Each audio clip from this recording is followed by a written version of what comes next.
Starting recording now, guys. So I haven't actually given you that much notes today. It's going to be pretty wide on while we get the hang of this topic. We're going to be talking about discrete random variables. Now, this is a very theoretical little unit. That last one we did, exponentials, was quite not theoretical. It had a lot of practical applications. This one, though, very, very theoretical. There is some practical stuff down the line, but we're going to have a bit of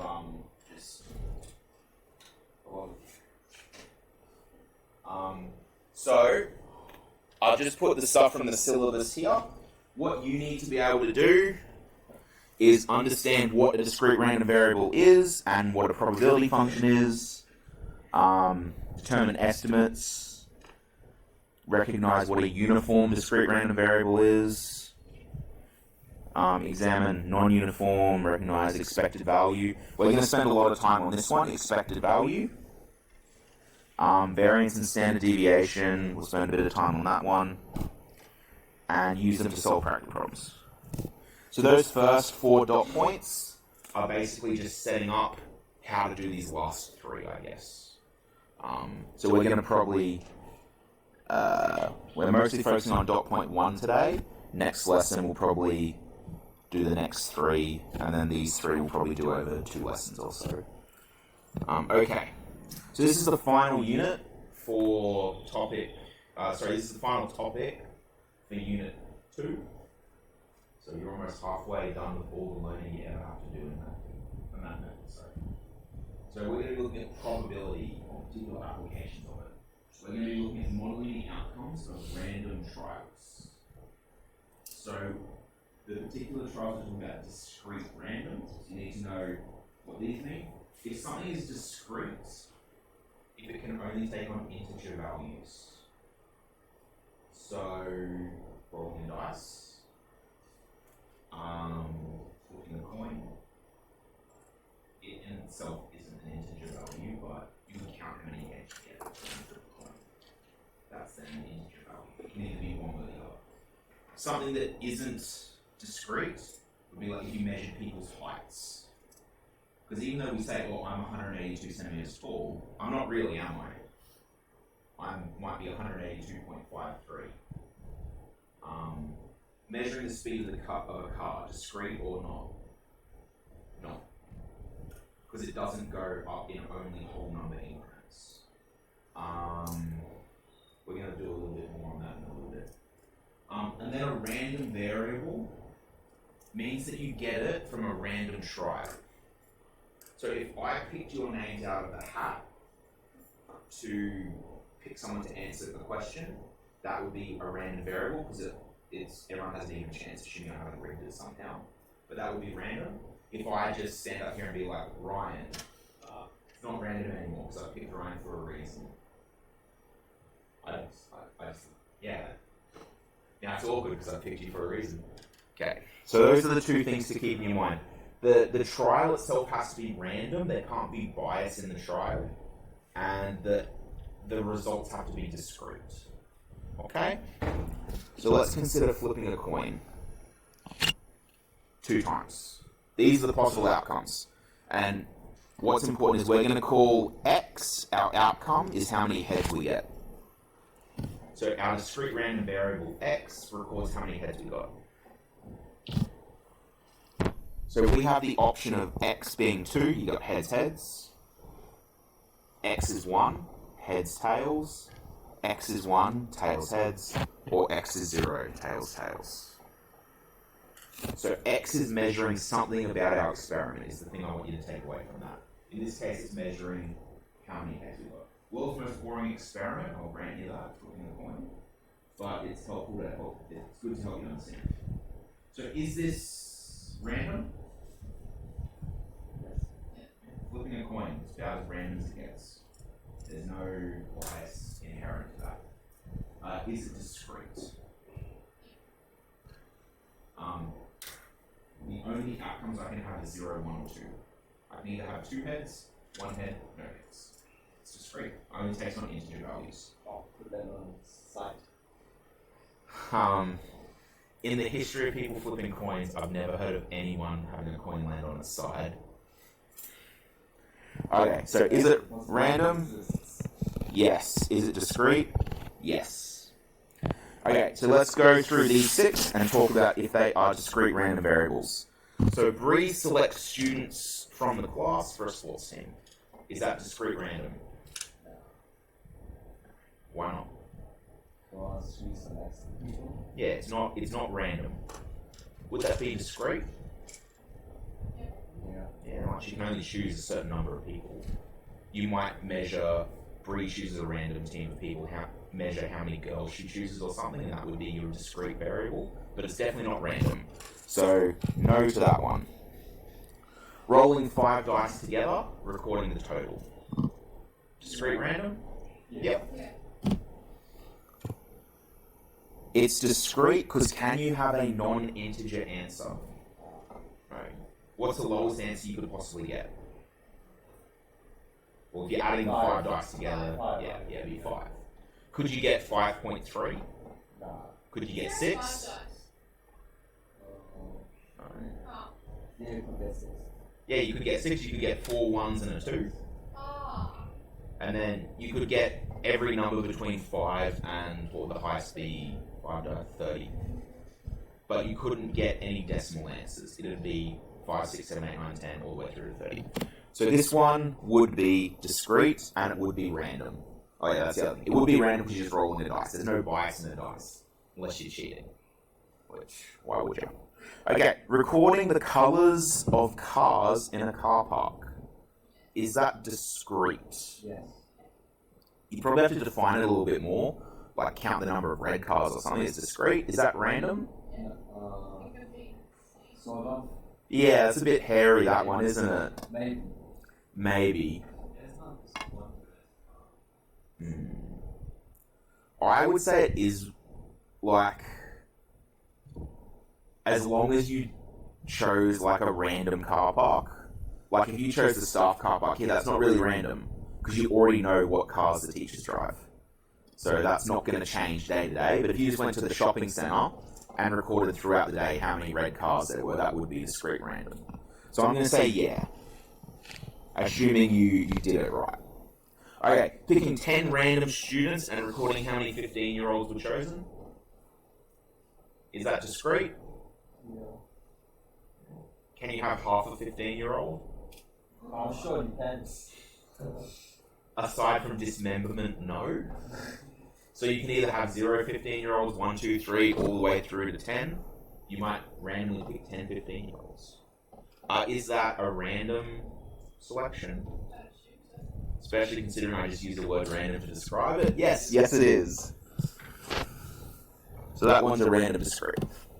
Assigning points values to cards and keeping a running total in your head during a game of blackjack. So in other words, counting cards. Is that a discrete random trial? No? So you've assigned, like, a jack is worth 1 point, an ace is worth 2 points. So first of all, is it random? Dealing from a deck of cards? Yeah. True. But we're going to assume a fair game. So dealing cards from a deck is random. Is assigning point values to cards and keeping a tally in your head then discrete? Yeah, true. Let's assume simple points. Like, in my head when I was writing that, do you guys know how counting cards works in blackjack? I don't want to turn you into a bunch of gamblers, but the way it works is for a picture card, I think you minus 1 from the count. So a picture card is worth -1. A card like 2 to 8 is worth like negative points, positive points. And then the other cards are worth like 0. And basically the idea is if you have a positive number, that's when you hit. If you have a negative number, that's when you don't hit. Because that means when there's a positive number, there's more likely to be the next card as a picture card, which is what you want in blackjack. That's how card counting sort of works. That's really basic card counting. So that one would end up being discrete random. Okay, recording the height of a group of people. Yes. It's good. Is height discrete? Well, random. And it's not even really that random. If you, like, I mean, it is within a range, but depending on how you chose the people, like if I chose your guys' height, that's not true random, is it? Because you guys are all in a certain age group and you'd be a certain distance from the mean for your age. So that wouldn't really be that random. It would be random within your age group, but it wouldn't be random within the range of the whole population. Does that make sense? Sorry? Yeah, but it's only a group of you, the friends. Yeah. True. But either way, it's not discrete, so it fails the discrete test. Okay. Let's have a look at this. If you flip a coin, Bree. If you flip a coin twice, it's the same table from before. We just want to work through the probabilities of each of these outcomes. Are each of these outcomes, is anyone particularly more likely than the others, Paul? Yeah, Or not worrying about like how many heads, but just worrying, is heads more likely than any of these other three? Yeah. So the probability would be 1 over 4, 1 over 4, 1 over 4, or 25%. I'm just going to leave it as a fraction, so I like fractions. Yeah. So, and that's what I've said down here. In this experiment, all outcomes are equally likely. Heads is as likely as heads tails, is as likely as tails heads, is as likely as tails tails. Not always the case. We're going to see probability distributions where every option has different probabilities of happening. An example of one with different probabilities, rolling 2 dice and recording the number, the sum of the faces. Does anyone know what's the most common number when you roll 2 dice? 7. What? If you roll 2 dice together, the most likely result of if you add together is 7. The least likely is 2 and 12. Then it sort of goes up like that, 7 in the middle. We'll look at distributions a little bit. So that would be an example where each of your different probabilities each one would have a different probability. They wouldn't be uniform. So I'm just going to put a little note here. This is what we call a uniform distribution.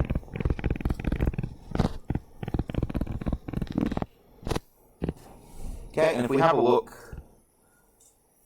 there's some terminology here that we're going to use a lot.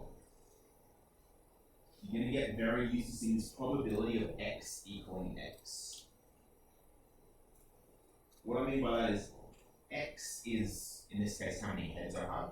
So what's the probability that my outcome in the experiment matches one of these numbers, essentially? So what's the probability that in my experiment I got 0 heads? That's really what that's asking. What's the probability that it got 1 head? What's the probability it got 2 heads? So what is the probability it got 0 heads? 1 out of 4, 25%. What's the probability it got 1 head? 2 out of 4 or 1 out of 2. Actually a 50% chance. Because these two, even though they're expressed differently, you can have a heads or a tails or a tails or a heads. What we really care about is how many heads we get. So that would be 1 out of 2. And then for the last one, yeah. What can you tell me about a quarter, a half, and a quarter? Equals a whole. That's really important. And that's the other really important thing in the probability distributions. All of your options have to add up to 1. If they don't add up to 1, you've done something wrong. Because if you've done an experiment and all of your probabilities add up to 80%, does that make sense? You've done an experiment, looked at all your probabilities, and they add up to 80%. All of the possible outcomes. No. That means you've forgotten some data somewhere or you've calculated something wrong. So I'm going to introduce you to some new notation. You will see this later on, but the sum. Are you familiar with sigma? The sum. Have we done? No, we did this earlier in the year, didn't we? With sequences and series. The sum.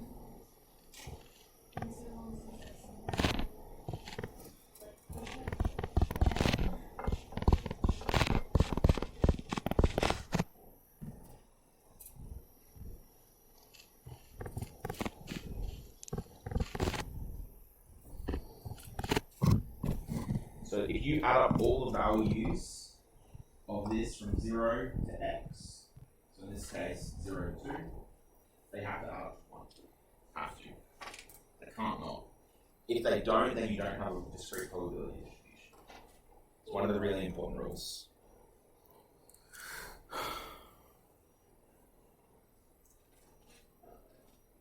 Oh yeah, I even wrote that there as well. Total probabilities add to 1. And we call this table here a probability distribution.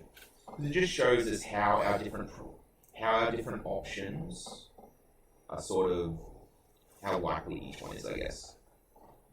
Okay. So last thing for today, we're going to construct a probability distribution for flipping a coin 3 times and doing finding out how many heads we have. So it's going to be very similar to the one above. And then finding these couple of values. We'll get to that first. We'll do our distribution first. First, we'll do our little experiment. So, result and x equals what? So the first result, all I'm going to do, guys, by the way, if I added another coin flip, to this, all I do is I take each of these options and I'd either add a H or a T to the end of it. Does that make sense? So for a third coin, each of these will just have 2 more options from it. So it could be heads, heads, heads, heads, heads, tails. Tails, heads, heads, tails, heads, tails, tails. So our first option would be H, H, H. So X is 3. H, H, T. So X is 2. H, T, H is 2. H, T, T is 1. Then T, H, H is 2. T, H, T is, I don't know why I wrote T, that is 1. Have I missed one? I missed 2. Or TTH, which should be 1, and then TTT, which is 0. Are each of those equally likely? Is any one coin flip more likely than another? No. So that means each of these is going to be equally likely. So if we then do our little probability distribution, x, the probability that x equals x, of 0, 1, 2, 3. Oh, I know what they want. I haven't marked the roll, have I? Probably not. I better do that real quick. Before I get in proper trouble. There it goes. I'm all over the shop today. I apologise for that. We're almost done this one.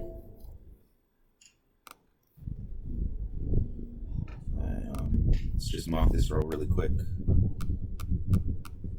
Everyone's here, which makes it a lot easier. Save that, yes. Okay.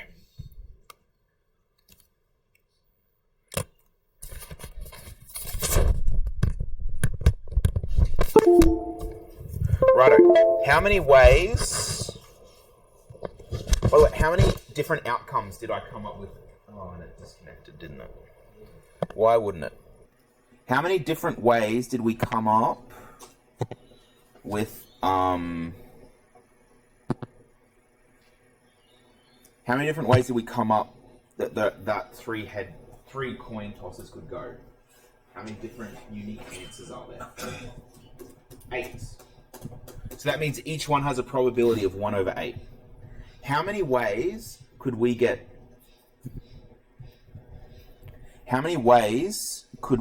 0 heads come up? Once. So 1 over 8. How many ways did we get 1 head come up? 3. So 3 over 8. How many ways do we get 2? 3 again. And then 1 again. Okay, so now we have, that's our distribution.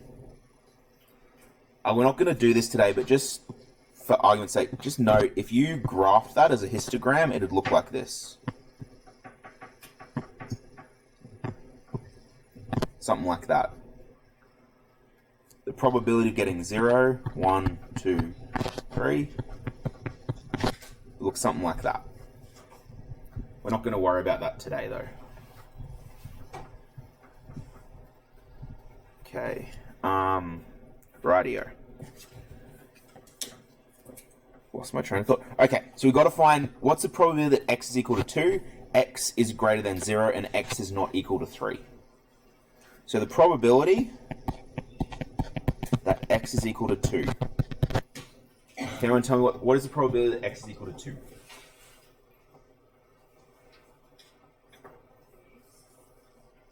Yeah, 3/8. That's it. The probability that the number of heads is equal to 2.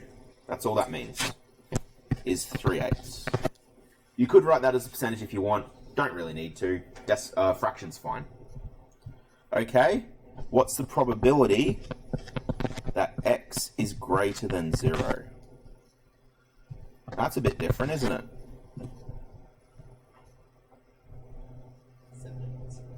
It will be.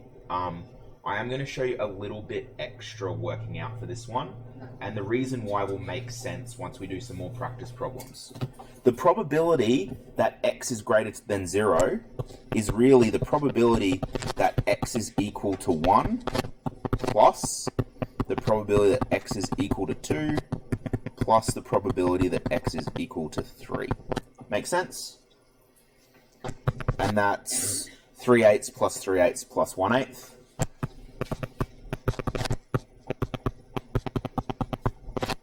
Which, as Bree said before, is 7/8. Okay? And last one, the probability that x is not equal to 3. It'd be 7/8 again. We could write it out the same way as we just did that one. The probability of 0 plus the probability of 1 plus the probability of 2. I'm going to do a little bit different. I'm going to say the probability of it being not 3 is going to be this, what do you say? Yeah, so, or 1 minus the probability of it being 3.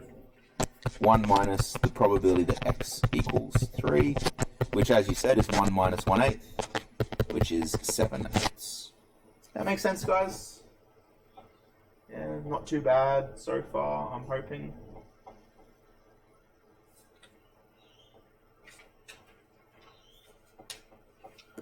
What I want you to do once you got that down, can I get you to go to your textbooks? Did you just say, did you bring your textbook? Oh. Okay. So can I get you to have a go at those questions? I don't expect you to get them all done, but have a go at like every second one or so on. Is that my textbook? That is my textbook. You may. Okay, I'll just stop the recording there, guys.